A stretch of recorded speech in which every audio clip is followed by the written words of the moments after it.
Oke, selamat malam. Berjumpa kembali dengan Wong Ganteng Tegal.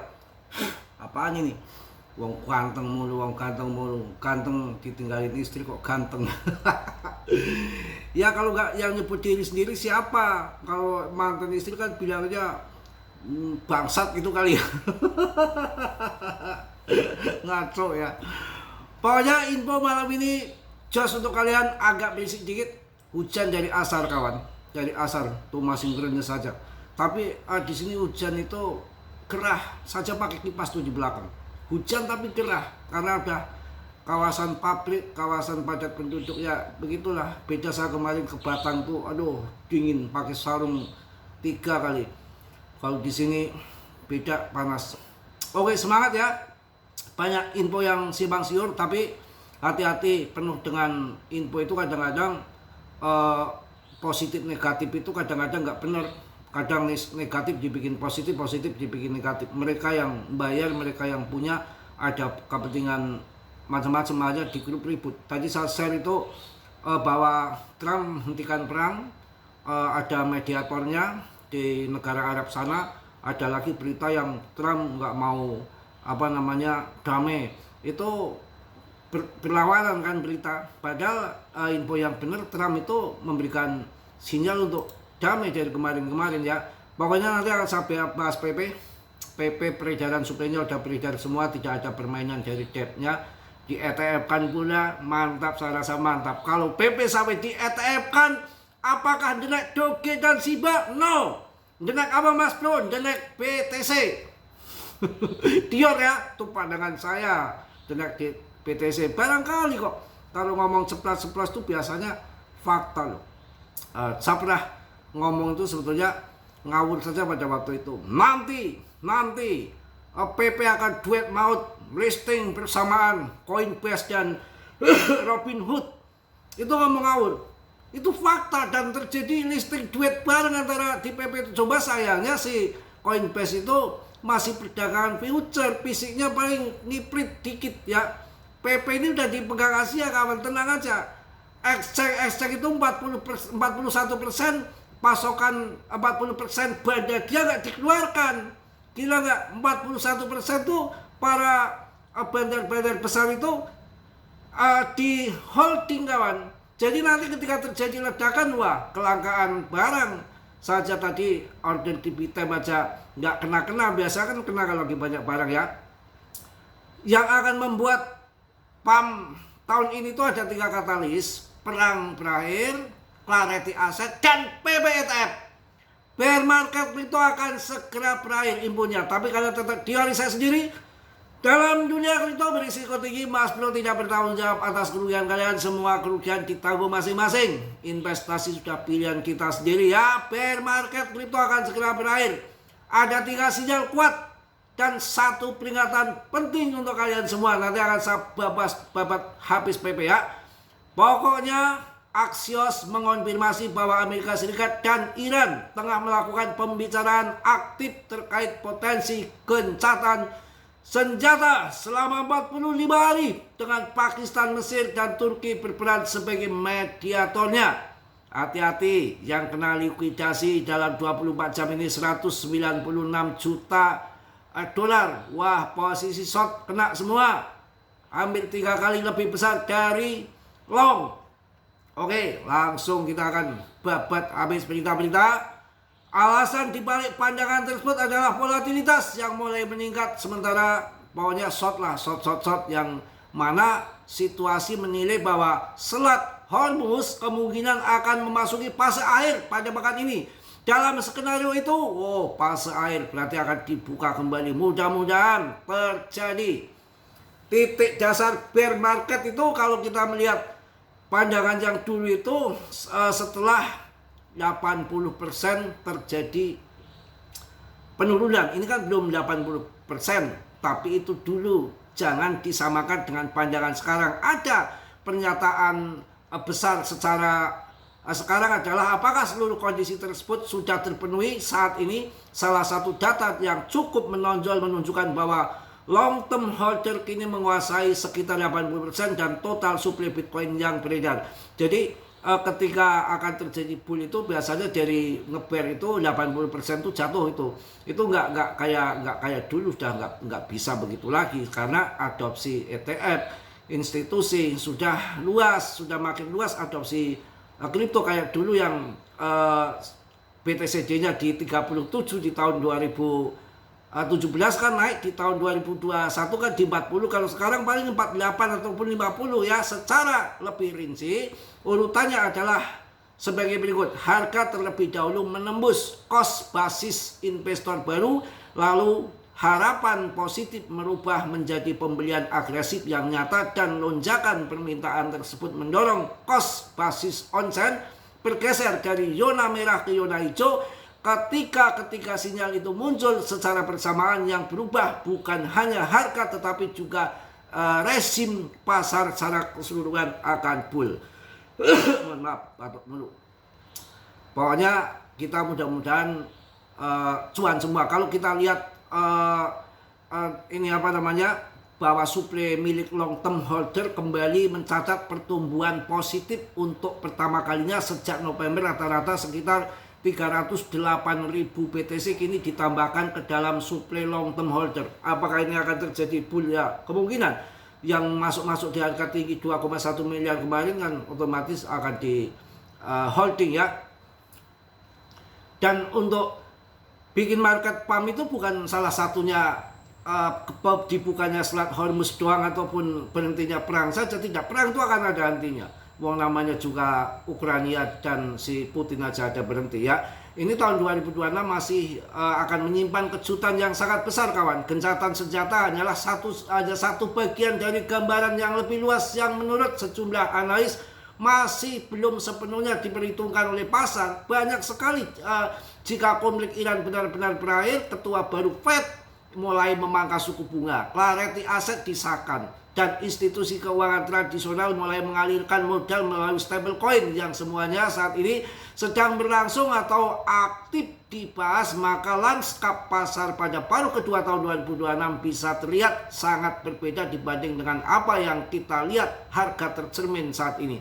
Jadi jangan melihat harga saat ini ya, itu yang akan terjadi. Oke, masalah geopolitik global mudah-mudahan segera berakhir perang, infonya seperti itu.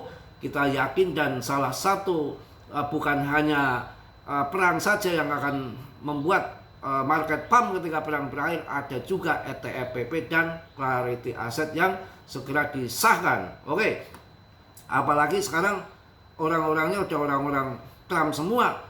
Untuk di Fed sendiri, Fed ya, Federal Reserve itu, Fed sendiri kelihatannya orang Trump juga yang menduduki menggantikan si ini, bukan Gary Gensler, si Powell ya. Itu nanti pangkas suku bunga nggak ragu-ragu. Yang terjadi inflasi bonyok-bonyokan bagi Trump yang penting PP ngaceng gitu. Urusan dia inflasi, kalau kita itu orang kecil sebetulnya nggak usah mikirin begitu. Betul loh, saya dengan pakar-pakar waktu di Jakarta dengan orang-orang Jogja kan banyak yang dari UGM, yang waktu saya tuh dulu tinggalnya sama big boss manajer kalau di Jakarta waktu kerja di BSD itu ya. Saya pinter, jadi pinter amat cari muka ya. Saya memang orangnya gaul akrab, jadi sama mereka itu akrab. Nggak ada saya kalau kerja itu pasti pimpinan itu deket, mesti merangkul saya ya, tidur bareng, makan bareng, bercanda bareng biasa. Kalau di kantor tuh ya pakai dasi gini-gini, ngomongnya ya sopan santun. Enggak, kalau udah dikontrakan di mes sama saya udah ngomongnya udah biasa, ngomongin rada. Jadi waktu itu kan tahun 98 ya, tapi memang cerdas, pinter dia. Jadi sebelum 1 tahun sebelumnya, ini jadi cerita kecerdasan ya. Tahun 98 itu terjadi krisis, ribut-ribut Jakarta, terjadi krisis kemudian inflasi. Itu 1 tahun sebelum kejadian itu, dari teman saya dari UGM tuh, memang dia sarjana ekonomi, udah ngasih tahu ke saya dia cuan banyak. Harganya masih 2.200 kalau nggak $1 ya. Kemudian naik sampai 18.000 kan pada waktu itu. Bro, iya bos, kenapa? Mas, kalau undang Mas Bayu Santiki, mudah-mudahan masih ingat saya. Ya, aja dapat orang Jakarta dapat Chinese kayaknya. Saya pernah kemarin ketemu terakhir itu dapat Chinese. Mas Bayu oh kuantum dari Jogja. Bro, ya Mas, nanti sekarang punya uang nggak? Nggak ada saya punya uang. Kita belikan dolar semua, ada apa? Wah, ini rame nanti. Kan ada siapa itu perusahaan Salim ya, Lim Swee Leong tuh yang dulu memang di demo itu yang mata uangnya sebelum terjadi krisis kan pindah Singapura atau pindah Singapura tak. Dia udah tahu kan kejadian itu, pindah Singapura, kemudian ya orang-orang cerdas pinter-pinter langsung wah ini akan terjadi dolar naik tinggi nih. Mereka pada yang cerdas-cerdas pada beli dolar semua pada waktu itu. Saya belum kenal dolar, saya kenalnya Anda. Saya belum kenal dolar, cuek aja. Waduh, kenapa pindah dolar Mas? Pokoknya lihat nanti setahun ke depan kita cuan di dolar katanya. Waduh, saya nggak punya uang, saya juga gaji di sana berapa pada waktu itu ya. Dimakan aja gajian tanggal 25 kalau dulu tuh dari BCA itu tanggal 25, kemudian tanggal 15 tuh udah habis. Tanggal 15 udah utang warteg serius. Udah utang warteg tanggal pokoknya dari lubang tutup lubang lah gitu. Habis itu kacau tahun 2009 tahun 98 tahu-tahu bener wah Mas Bayu cuan banyak ini beli dolar. Saya waktu itu nggak punya uang, itu udah ketahuan duluan. Jadi harus bisa dianalisa. Ini sama juga kripto ini. Sebetulnya kita bisa analisa bahwa adopsi makin luas, undang-undang clarity aset, payung hukum yang jelas, seluruh negara di belahan dunia adopsi kripto, ini bisa awal bull baru dibilang ini sebetulnya nggak bear market, tapi harganya bisa dikatakan bear market untuk altcoin. Tapi BTC itu udah dibilang mau bear market seperti harga 16.000 ataupun 250 juta kayak yang sudah mimpi, udah nggak bisa. Udah saya ngomong bolak-balik setahun lalu. Brian Armstrong udah lebih cerdas, lebih tahu wong itu Coinbase punya, pasti dia udah ngerti, mereka udah atur, udah mainkan. Emangnya nggak diatur, nggak dimainkan, ini paling turun dibuat segini sajalah. Jadi nanti orang-orang baru membelinya kan mahal, dibikin 1,1 miliar umpamanya untuk IDR-nya, itu mereka atur kok. Emangnya nggak diatur. 1,2 miliar itu udah harga per BTC, mungkin supaya nggak jadi hancur lagi harganya, itu mereka tahan. Kalau hancur juga mereka yang rugi ketika mereka mau butuh dibanting harga 0,5 miliar umpamanya, mereka lagi mau jual kebingungan. Kalau sekarang masih 2 miliar ditahan harga segitu, ada orang baru masuk 1,2 M kan, ketika kalau mereka jual dia masih cuan, dia banyak masuk di bawah 1 miliar ya. Jadi tenang aja, mudah-mudahan perang berakhir, clarity aset deal, PP deal ya. Oke, kita langsung bahas PP. Dominasi PTC di kapitalisasi pasar sekarang ada di 59,54 ya, masih jauh dari bull. Nanti kalau ini sudah jatuh ke 50-an lah, saya rasa 55-2 sudah mulai PP dikit-dikit. Tapi ini arahnya udah ke bawah kok, arahnya ke bawah ya. Kita akan lihat sekarang perPB-an. PP ranking-nya di 45. Holdingnya wow, naik lagi, yang kemarin 513 sekarang 514,28K dengan kapitalisasi 24,7 triliun. Mantap. Yang penting PP the next BTC. Dion ya. Tuh, the next BTC mudah-mudahan kawan ya. PP masih menjadi salah satu magnet perhatian pasar yang terkuat ketika koin meme mulai mandek ya. Daftar paling banyak ditonton lagi biasanya berarti energi retail sedang memanas untuk di koin PP. Jangan ragu dan jangan nanggung. Kalau ETF sampai diluncurkan, ini bukan hal yang ece-kiwir, bukan hal yang ece-ece, abal-abal, nggak main-main. Sekelas meme coin dengan ETF PP, peredaran beredar semua, depth-nya nggak ikut campur, desentralis punya. Artinya apakah seperti BTC? Bisa jadi. Apakah BTC dulu punya project? Apakah dulu BTC nggak meme coin? Harganya berapa BTC? Lebih murah dari PP saat ini dulu. Ya, orang pada nggak sangka kok bisa menjadi 2 miliar. Ya bisa saja kalau memang sudah terseleksi alam dan Depnya sudah nggak kontrol, narasinya ke situ semua. Sekarang emas. Logam mulia emas. Kenapa kok emas? Kenapa nggak perak? Yang orang narasinya sudah ke emas semua, ya nggak mungkin ke perak. Ya kayak Mas Bro, Bang. Kalau Bang Medan ya, Horas Medan. Bang Batak kan Bang. Kalau di sini apa namanya, Mas, paling mahal Jawa, Mas Jawa. Kemudian kalau sudah tetek, bukan tetek Mas Bro, apa sih? Teteh, apalagi selain teteh ya, akang. Orang yang dari Padang, alalamu timbu, Padang, lalok lale, tidur nyenyak. Yang di yang di ini nih, Makassar, ya, Makassar juga saya tahu. Ya, apa kareba? Makassar, ada main di Makassar, apa kareba? Kalau bahasa yang Makassar, Padang itu masih gampang. Yang malah bingung saya malah Sunda sama Batak. Di sini banyak orang Medan tapi saya bahasanya nggak ngerti. Lampung juga susah bahasa Lampung. Ya kalau Padang, Makassar itu hampir gampang sih. Yang susah itu bahasa itu gemrecek banget sih Lampung, bahasa Medan. Satunya Sunda juga ya, tahu dikit Sunda. Sunda ya tahu bahasanya, ngomongnya aja nggak bisa. Oke, apalagi nih? Oke, saya akan kasih koin-koin ya yang kalian perlu diembat ya. Kemarin semalam saya trading di ini nih, di XPL tuh. SPL lumayan semalam. Kan kemarin harganya 2000-an, dapat 2300 semalam tuh. Ya kayaknya PP sudah mendekati bottom ini. Ya sekarang kalau mau masuk, barangkali besok ada gebrakan terbang. Sekarang kalau mau masuk ya, sekarang untuk si PP ini. Saya akan lihat koin-koin yang perlu kalian hajar yang masih murah itu Polygon sama Cardano. Kalian bisa sikat itu Cardano sama Polygon. Jangan yang sudah terbang dan koin yang nggak jelas ya. Ini ada agak penurunan ini. BTC turun 1,87% dalam 1 jam. Biasa ada yang main leplet tadi yang short sudah kena, ini yang long gantian dihajar mungkin, makanya diturunin dikit yang long hajar kan, yang arah atas ya memang seperti itu, bandar makan cuan dulu.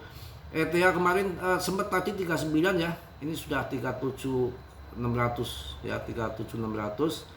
XRP 22 ini kayaknya udah bottom ini, dari kemarin nggak pernah 20.000, dan kalau udah turun gini saya sih menyarankan masuk ini harga di bawah, jangan nanti ketika terbang masuk kalian.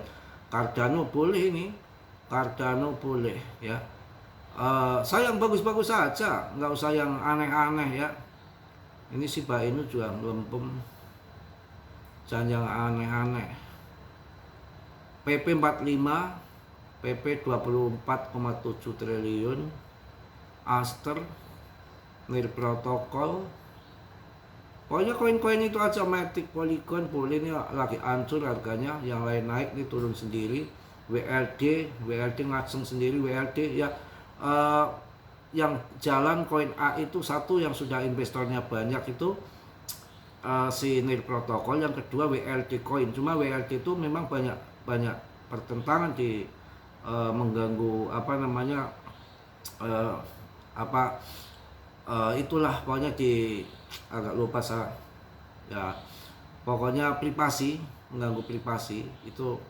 Untuk sebetulnya bagus BLD, tapi kalau apapun koinnya, kalau koin bagus, koin apapun bagus ataupun entah BTC entah ETH ya, memang kalau kita masuk lagi harga turun, walaupun nanti ada komplain apa, WLD kalau waktunya naik ya naik gitu ya. Ini exchange yang lagi jalan Bitget ya, exchange Bitget ininya untuk koin exchange ya. Ini Kokoin juga belum. Nah, biasanya koin itu Lbank juga biasanya terbang, ini kok enggak ya, belum terbang. Siren ini lah saya tinggalin aja lah, volatility juga masih dikit ya. Nanti mending kalian masuk Jupiter, Panpun, Das sudah koreksi Das ya. Das koreksi, tapi kemarin yang masuk kemarin cuan gede itu yang kemarin WA itu dari Jakarta, dari Glodok Pak ya, Pak Johan apa siapa itu, kemarin masuk di harga 600-an kan, ini sekarang 743 ya, TP dulu lah, TP dulu ya, udah cuan ini ya, dari 600 sudah 700 lebih kan, udah cuan 100.000 lebih ya, lumayan. Ada 45% ya dalam satu minggu. Kemarin dia masuk ke harga 600-an kan, lumayan yang japri ya. Oke, mungkin itu aja, udah panjang lebar ya. Pokoknya harus semangat, harus yakin, rezeki nggak kemana. Ini bukan main-main. Kalau PP di ETF kan akan bermasa panjang dan akan menjadi koin pilihan institusi. Saya rasa akan jadi besar nanti ke depan. Harga ke depan nggak ada batasan. Kalau sudah ETF artinya kan gila, legal bener. Artinya koin ini secara fundamennya sudah lolos. Kalau sampai di ETF kan oleh Clarity Asset juga nggak main-main. Namanya juga di ETF kan tuh nggak main-main. Pan kalian bisa sikat itu. Wah gila ini koin, tahu-tahu ngacung, gila bener ya. Koin Rape, koin Rap. Ini yang lagi di pump koin-koin yang nggak jelas gitu ya. Koin Rap DAO. Saya baru lihat ini. Ranking 71, coba tak cek listing kapan ini. Tahu-tahu naiknya kenceng banget.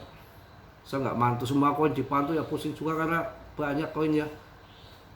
Banyak koin, kita harus pemegangnya sedikit ya, hati-hati juga. Pemegangnya baru 48.000 kok, jauh dibanding PP ya. Rawan juga sih. Rawan juga. Wah, ya ini gila, tahu-tahu macem tinggi banget. Pemegangnya baru 48.000. Kemudian suplai totalnya maksimumnya 1 billion. Suplai beredarnya, suplai total ini tak jelas ini. Hati-hati kalian masuk banting kalian. Ini kadang-kadang orang yang nggak ngerti gini nih. Suplainya masih 1 billion, maksimal suplainya 1 billion. Suplai totalnya 9999 miliar rep. Suplai yang beredar baru sekitar 20%. Yang beredar baru 20%, yang memborong siapa? Depnya. Kalian masuk di banting, ini permainan. Hati-hati. Yang nggak ada yang beli sedikit sudah pada CL, ya di pump sama dia. Ini listing di bulan 12 nih. Tanggal 18 di bulan 12 nih, tahun 2025. Jadi Desember kemarin listing, berarti ini udah bulan 4 bulan ya. 4 bulan tuh enggak naik turun datar.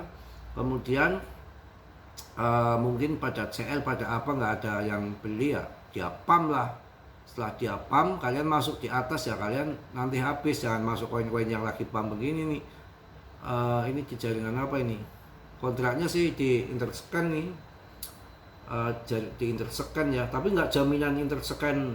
Jadi kemarin Klemok hancur juga, hati-hati. Ini Klemok waktu terbang kayak gini nih, pernah di top CMC papan atas kan, tahu-tahu hancur. Nah, ini biasanya Dep 1 membuat banyak koin nih, hati-hati. Oke, udah lama mungkin itu yang saya sampaikan untuk kalian. Mohon maaf yang sebesar-besarnya. Tetap jual bisa sendiri dalam dunia kripto, berisiko tinggi, bisa jual main beli dadakan semua, tahun masing-masing ya. Sabar saja, mudah-mudahan tahun ini menjadi tahun yang spesial, menjadi bull, terutama setonggak sejarah baru kalau PP sampai di ETF kan ya. Salam dari Tegal Mas Bro. Assalamualaikum warahmatullahi wabarakatuh. PP.